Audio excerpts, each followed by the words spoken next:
बिस्मिल्लाहिर्रहमानिर्रहीम। आज हम इंग्लिश का एक इंतहाई अहम टॉपिक प्रीफिक्सेस समझने जा रहे हैं। प्रीफिक्सेस में बच्चों को बहुत ज़्यादा मसला होता है और उनको समझ नहीं आता कि रूट वर्ड्स कौन से हैं और प्रीफिक्सेस कौन से हैं और रूट वर्ड्स की क्या मीनिंग है और प्रीफिक्सेस की क्या मीनिंग है। तो इस मसले के हल के लिए मैं आपको आज प्रीफिक्सेस का पूरा टॉपिक एक्सप्लेन करूँगा। देखते हैं प्रीफिक्सेस की डेफिनेशन क्या है। तो यहाँ पर प्रीफिक्सेस की डेफिनेशन आपको नजर आ रही होगी। A prefix is a group of letters added to the beginning of a word to change its meaning और क्रिएट अ न्यू वर्ड। यानी प्रीफिक्स ऐसा लेटर्स का ग्रुप होता है जो किसी भी वर्ड्स के शुरू में उसकी बिगनिंग में आकर उसकी मीनिंग को चेंज कर देता है या उसका कंप्लीटली नया वर्ड बना देता है या न्यू मीनिंग आ जाती है। तो यहाँ पर आपको कुछ रूट वर्ड्स नज़र आ रहे होंगे। आइए इनकी हम एग्जाम्पल्स देखते हैं कि ये हैं क्या। अब यहाँ पर देखें, कुछ रूट वर्ड्स मैंने एग्जाम्पल के तौर पे आपको दिए हैं। फॉर एग्जाम्पल हमारे पास एक प्रीफिक्स है UN, जिससे मिलकर बनता है अन। इसका मतलब होता है नॉट। अब अगर आप अन किसी भी रूट वर्ड के साथ मिला हुआ देखें तो आप फौरन समझ जाइएगा कि उस रूट वर्ड्स की मीनिंग के साथ आपको ना का इजाफा करना है। फॉर एग्जाम्पल यहाँ पर आप देखें तो लव्स है हैप्पी। हैप्पी के साथ अगर हम अन को जोड़ देंगे तो आपको पता है हैप्पी की मीनिंग है खुश और अन का मतलब होता है नहीं। तो यहाँ पर हैप्पी प्लस हैप्पी हो जाएगा अनहैप्पी, जो कि इसका मतलब होगा नॉट हैप्पी। इट मीन्स ना खुश। खुश और इसका अन जोड़ दिया तो इसका मतलब होता है नहीं, और ये नहीं की फॉर्म में आ जाएगा और इसे हम कहेंगे नॉट हैप्पी।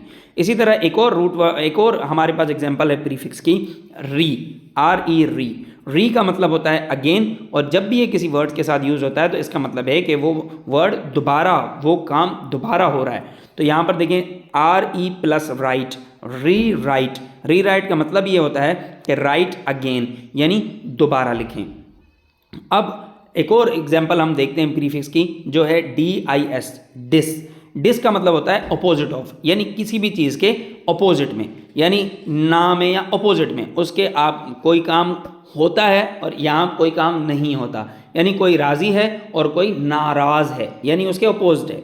तो यहाँ पर हम इसकी मीनिंग देखते हैं। डिस का मतलब होता है अपोजिट ऑफ, और डिसअग्री का मतलब है, डिस प्लस अग्री का मतलब होता है डिसअग्री, और डिसअग्री का मतलब सेम सिंपल आप सबको पता है कि नॉट एग्री होता है। उसके बाद एक और एग्जांपल हम देखते हैं, वो है प्री का मतलब होता है बिफोर, यानी किसी चीज़ से पहले।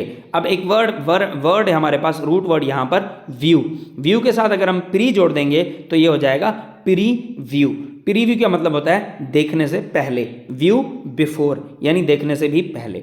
इसके बाद एक और एग्जांपल है इसका, मिस का मतलब होता है रॉन्गली, यानी कोई चीज़ गलती से हो गई आपसे।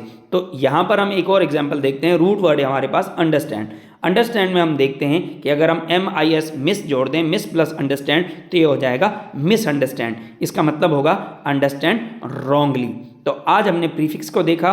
प्रीफिक्स क्या होते हैं? प्रीफिक्सेस ऐसे अल्फाज होते हैं जो किसी भी वर्ब या वर्ड या अल्फाज से पहले आकर उसकी मीनिंग में इजाफा कर देते हैं, उसकी मीनिंग को बढ़ा देते हैं या कम्प्लीटली एक न्यू वर्ड बना देते हैं। तो अगली वीडियोज़ में हम प्रीफिक्सेस के टाइप्स भी देखेंगे, और जब तक के लिए अल्लाह हाफिज़।